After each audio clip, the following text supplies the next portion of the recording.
पुणे में एक मारवाड़ी सेठ रहते थे। उनका कपड़े का काफी बड़ा व्यापार था। वे व्यापारियों को उधार में कपड़ा बेचते थे। उनकी दुकान में काफी नौकर चाकर थे, कई सेल्समैन, कई खरीदारी विभाग में, तो कई हिसाब किताब रखने वाले थे। कई उधारी वसूल करने वाले सेल्समैन भी थे। उनमें से एक देहात का रहने वाला गंगाराम भी था। वह काफी मेहनती, ईमानदार व बोलने में बहुत तेज था, इसलिए सेठ जी का पसंदीदा नौकर था।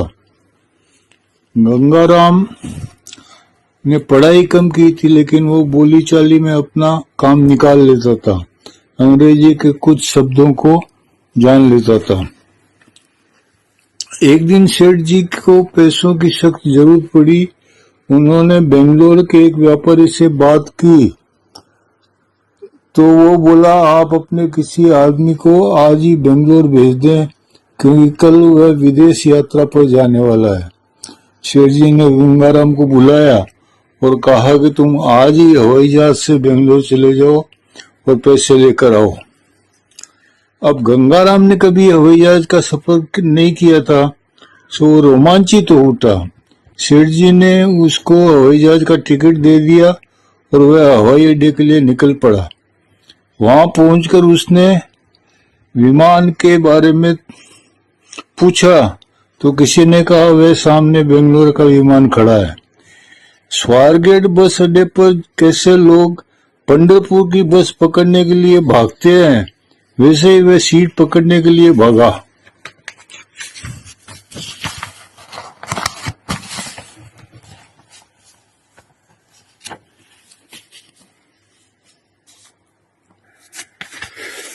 सीढ़ियों से भागकर वह चढ़ा और विमान के अंदर जाने लगा कि गेट पर खड़ी एयर होस्टेस ने रोका और कहा, वेट प्लीज।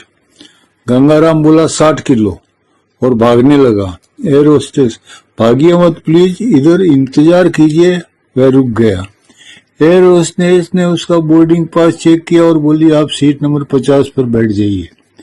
एयर होस्टेस सोचने लगी कि ये कैसा इंसान है।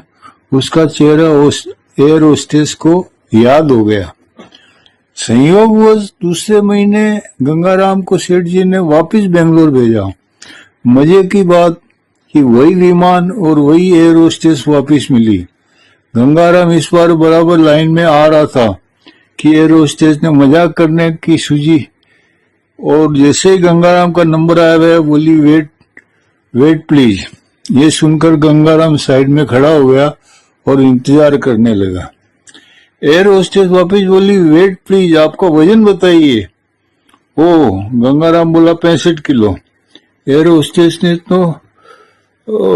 तो आपका वजन 5 किलो बढ़ गया है। गंगाराम, आपको कैसे मालूम? मेरे घर वालों ने तो कभी नहीं बताया। एयर होस्टेस बोली, नहीं, पिछले बार आपने 60 किलो कहा था, इसलिए कह रही हूँ। गंगाराम, देखिए मैडम, ये सब हमारे सेठ जी के हाथों में है। जब वे खुश होते हैं तो हमारा वजन बढ़ जाता है, जब वे नाराज होते हैं तो हमारा वजन घट जाता है। एयर होस्टेस, ओह, तो ये बात है, जाइए, आपका सीट नंबर फिर से 50 ही है। अब वापिस संयोग से देखिए कि तीसरे महीने भी गंगाराम को वापिस बेंगलोर जाना पड़ा। फिर से वही विमान और वही एयर होस्टेस। गंगाराम ने मन में सोचा कि आज तो मैडम को अच्छा सा मजा चखाऊंगा। खैर, वापिस नंबर आया। चुलबुली एयर होस्टेस ने वापिस पूछा, वेट प्लीज। गंगाराम ने बोला, जूतों कपड़ों के साथ बताऊं या बगैर कपड़े जूतों के साथ? इतने में पीछे खड़े एक सरदार जी ने गंगाराम को धौल जमाया और कहा, ओए खोते दे पुत्र, तेनू जिस तरह भी सफर करना है वो बता। गंगाराम चुपचाप जाकर सीट नंबर पर बैठ गया। एक निवेदन, आपसे निवेदन है कि आप इस वीडियो को लाइक, शेयर और सब्सक्राइब करें और मुझे अपने प्रोत्साहन देने की कृपा करें। Thank you very much.